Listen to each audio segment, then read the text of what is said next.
అజ్ఞానాన్ని పారద్రోలే విజ్ఞానపు వీరులారా అక్షరాయుధం కోసం ఇటు కదలరేలా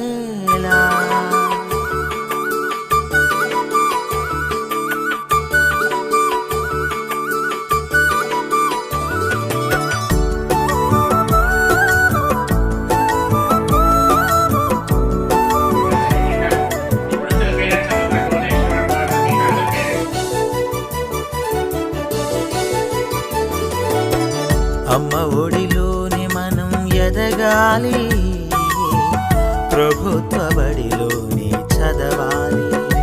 మనం ప్రభుత్వ బడిలో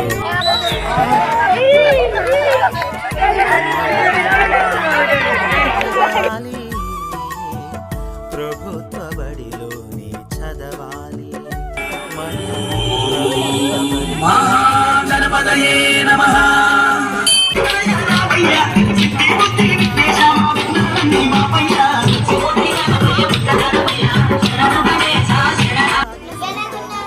నేను బాగున్నాను సుధీ. చాలా సంవత్సరాల తర్వాత కలిసాం. చాలా సంతోషంగా ఉంది. పని పక్కన పెట్టుగానే నువ్వేం చేస్తున్నావు? ఇప్పుడు నేను గోవిందపురం ప్రభుత్వ పాఠశాలలో గవర్నమెంట్ టీచర్ గా పనిచేస్తున్నాను. మేము వండర్ కాన్సెప్ట్ లో వచ్చిన మ్యాథ్స్ టీచర్. ఈ పిల్లలు ఈ మధ్య చేర్పించండి. ఫీజు ఎంత? Only just 50,000 madam.